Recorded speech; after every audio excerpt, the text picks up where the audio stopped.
ನಮಸ್ಕಾರ ವೀಕ್ಷಕರೇ, ನಾನು ನಿಮ್ಮ ಮಂಜುನಾಥ್ ಅಡ್ವೊಕೇಟ್ ಮಾತಾಡ್ತಾ ಇರೋದು. ಇವತ್ತು ಪೊಲೀಸ್ ಠಾಣೆಗೆ ದೂರು ದಾಖಲು ಮಾಡಲು ಹೋದಂಥ ವ್ಯಕ್ತಿಗಳನ್ನು ಗೌರವಯುತವಾಗಿ ನಡೆಸಿಕೊಳ್ಳಬೇಕು.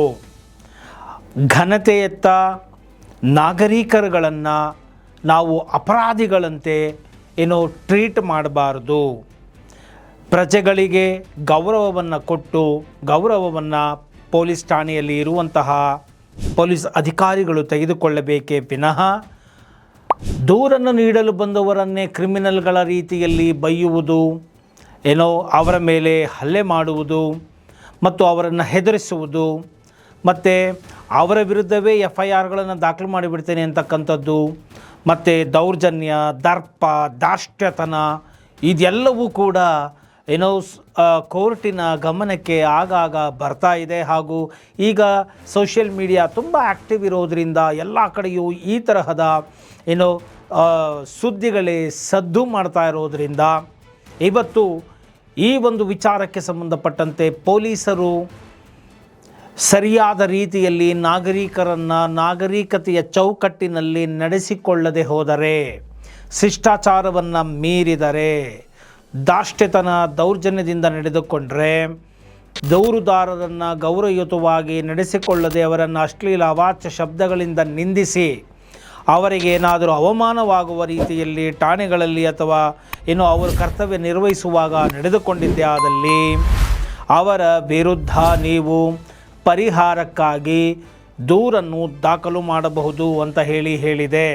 ಹಾಗೂ FIRನ್ನು ದಾಖಲಿಸಿ ನೀವು ಪರಿಹಾರಕ್ಕೂ ಕೇಳಿ ನೀವು ಅವರಿಂದ ನಿಮಗಾದಂತಹ ಮಾನಹಾನಿಗೆ ನೀವು ನಷ್ಟ ಭರ್ತಿಯನ್ನು ಮಾಡಿಕೊಳ್ಳಬಹುದು ಅಂತ ಹೇಳಿ ಪೊಲೀಸರಿಗೆ ಎಚ್ಚರಿಕೆಯನ್ನು ಕೂಡ ನೀಡಿದೆ.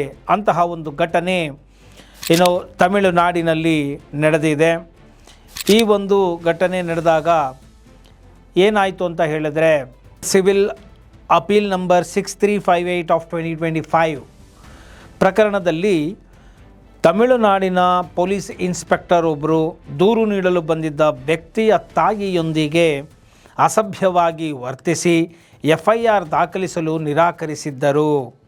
ಈ ಪ್ರಕರಣವನ್ನು ಗಂಭೀರವಾಗಿ ಪರಿಗಣಿಸಿದ ರಾಜ್ಯ ಮಾನವ ಹಕ್ಕುಗಳ ಆಯೋಗವು ಆ ಪೊಲೀಸ್ ಅಧಿಕಾರಿಗೆ 2 ಲಕ್ಷ ದಂಡ ವಸೂಲಿ ಮಾಡಿ ದೂರುದಾರರಿಗೆ ನೀಡುವಂತೆ ಆದೇಶಿಸಿತ್ತು.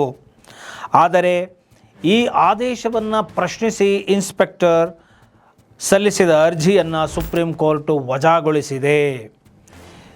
ಈ ವಜಾಗೊಳಿಸುವುದರ ಜೊತೆಗೆ ಏನಂತ ಹೇಳಿದೆ ಅಂತ ಹೇಳಿದ್ರೆ, ಪೊಲೀಸ್ ಠಾಣೆಯಲ್ಲಿ ದರ್ಪ ತೋರುವ ಅಧಿಕಾರಿಗಳಿಗೆ ಸುಪ್ರೀಂ ಕೋರ್ಟು ಏನು ಶಾಖ ಕೊಟ್ಟಿದೆ ಅಂತ ಹೇಳಿದ್ರೆ, ಪೊಲೀಸ್ ಠಾಣೆಗೆ ದೂರು ನೀಡಲು ಹೋದಾಗ ಅಧಿಕಾರಿಗಳು ನಾಗರಿಕರನ್ನು ಸರಿಯಾಗಿ ನಡೆಸಿಕೊಳ್ಳದಿದ್ದರೆ ಹಾಗೂ FIR ದಾಖಲಿಸಲು ನಿರಾಕರಿಸಿದರೆ ಅದು ಮಾನವ ಹಕ್ಕುಗಳ ಉಲ್ಲಂಘನೆ ಎಂದು ಸುಪ್ರೀಂ ಕೋರ್ಟ್ ಮಹತ್ವದ ತೀರ್ಪು ನೀಡಿದೆ.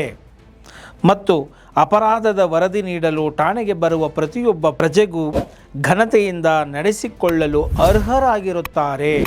ಅಂತಹವರನ್ನು ಗೌರವಯುತವಾಗಿ ನಡೆಸಿಕೊಳ್ಳದೆ ತಪ್ಪಾಗಿ ನಡೆಸಿಕೊಂಡಿದ್ದೇ ಆದಲ್ಲಿ ಅದು ಮಾನವ ಹಕ್ಕುಗಳ ಉಲ್ಲಂಘನೆ ಎಂದು ಸ್ಪಷ್ಟವಾಗಿ ಸುಪ್ರೀಂ ಕೋರ್ಟ್ ಹೇಳುವ ಮೂಲಕ ದಾಷ್ಟ್ಯತನವನ್ನು ತೋರುವಂತಹ ಪೊಲೀಸರುಗಳಿಗೆ ಚಾಟಿಯನ್ನು ಬೀಸಿದೆ.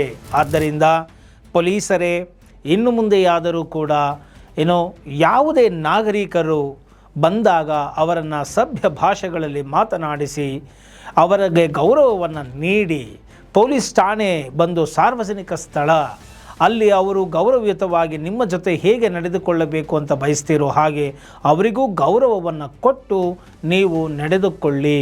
ಪೊಲೀಸು ಸ್ನೇಹಿಯಾಗಿ, ನಿಜವಾದ ಪೊಲೀಸ್ ಸ್ನೇಹ, ಸರ್ವೀಸು, ಸೇವೆ ಅಂದರೆ ಏನು ಅನ್ನುವುದನ್ನು ತಿಳಿಸಿಕೊಡಿ. ಸೊ ಇನ್ನು ಮುಂದಾದರೂ ಕೂಡ ನೀವು ಜನರೊಂದಿಗೆ ಸಭ್ಯ ರೀತಿಯಲ್ಲಿ ನಡೆದುಕೊಳ್ಳಬೇಕು, ದಾಷ್ಟ್ಯತನವನ್ನು ಪ್ರದರ್ಶಿಸಬಾರದು ಎಂಬುವಂತಹ ಮಾಹಿತಿಯನ್ನು ಹೇಳೋದ್ರ ಮುಖಾಂತರ ಈ ವಿಡಿಯೋವನ್ನು ಇಲ್ಲಿಗೆ ಮುಗಿಸ್ತಾ ಇದ್ದೀನಿ. ಇಷ್ಟ ಆಗಿದ್ದೆ ಆದಲ್ಲಿ ಮರೆಯದ ಹಾಗೆ ಲೈಕ್ ಕೊಡಿ, ಇತರರಿಗೂ ಕೂಡ ಶೇರ್ ಮಾಡಿ, ಕಾಮೆಂಟ್ ಮಾಡಿ. ಜೈ ಹಿಂದ್, ಜೈ ಕರ್ನಾಟಕ ಮಾತೆ.